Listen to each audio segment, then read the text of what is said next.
औज़ुबिल्लाहिमिनश्शैतानिर्रजीम बिस्मिल्लाहिर्रहमानिर्रहीम। अस्सलाम वालेकुम। कैसे हैं बच्चे आप सब? उम्मीद करती हूँ आप सब खैरियत से होंगे और केपीएस के अच्छे बच्चे अपना काम बहुत अच्छे तरीके से कर रहे होंगे।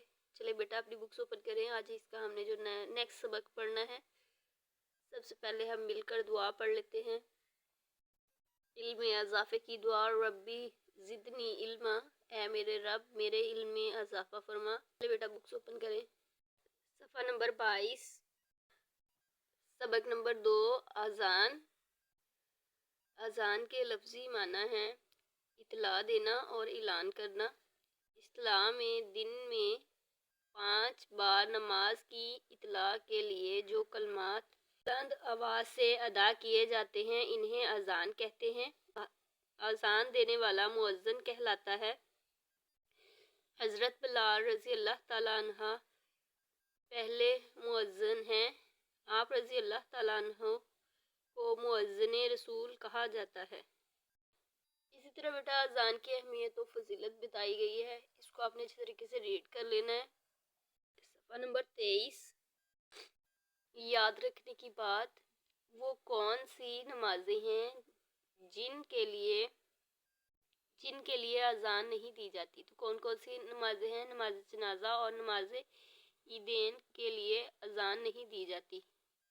नेक्स्ट है बेटा अजान के आदाब। अजान देने वाले के लिए ज़रूरी है कि वो बावज़ू हो। अजान किबला रू खड़े होकर दी जाती है। अजान के कलमात बुलंद आवाज़ में और ठहर ठहर कर अदा किए जाते हैं।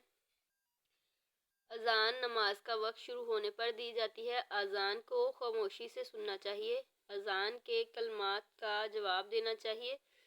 अजान के बाद मसनून दुआ पढ़नी चाहिए। हमें चाहिए कि हम अपनी ज़िंदगी में अजान के एहतराम की आदत अपनाएं। जब अजान सुनाई दे तो इसे खामोशी से सुने और फ़ौरन नमाज की तैयारी करें। इससे हमारी ज़िंदगी में नज़्म व ज़ब्त आएगा, हमें वक्त की पाबंदी की आदत पड़ेगी और अल्लाह ताला की रज़ा हासिल होगी। बेटा जानने की बात देखें, इसमें अजान के बाद पढ़ी जाने वाली दुआ है, इसका क्वेश्चन लिखे ऊपर। अजान के बाद पढ़ी जाने वाली दुआ कौन सी है? ये दुआ है और उसका तर्जमा है, ऐ अल्लाह इस दावत कामिल और कायम होने वाली नमाज के रब, तू हज़रत मोहम्मद रसूलुल्लाह ख़ातमुन नबिय्यीन सल्लल्लाहु अलैहि वालिहि वसहबिहि वसल्लम को वसीला और फजीलत अता फरमा और उनको उस मकाम महमूद तक पहुँचा दे जिसका तूने उनसे वादा किया। नेक्स्ट बेटा सफ़ा नंबर 24 और 25 पे जो मशक दी गई है इसको आपने अच्छे तरीके से रिवाइज कर लेना है, ठीक है। फिर आपको एक छोटा सा टेस्ट दिया जाएगा जो आपने अच्छे तरीके से फिल करके केपीएस के नंबर पे सेंड करना है। बेटा सवाल नंबर 1 है, दुरुस्त जवाब पर टिक का निशान लगाएं। अजान देने वाले को कहते हैं इमाम, खतीब, मुअज्जिन, मुक्तदी। अजान ऐलान है नमाज का, जहाद का, रोज़े का, ज़कात का। अजान के लफ्ज़ी मायने हैं ऐलान करना, आवाज़ देना, पुकारना, ख़बरदार करना।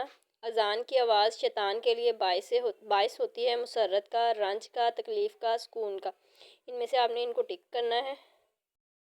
सवाल नंबर 2, याद रखने की बात, वो कौन सी नमाजें हैं जिनके लिए अजान नहीं दी जाती। सवाल नंबर 3, मुख्तसर जवाब दें। मुअज्जिन रसूल कौन है? मुअज्जिन की फजीलत पर एक हदीस मुबारका का तर्जुमा लिखें। अजान के आदाब तहरीर करें। कॉलम अलिफ को कॉलम बे से मिलाएं। बेटा ये काम करके आपने केपीएस के नंबर पे सेंड करना है। फ़ी अमानिल्लाह।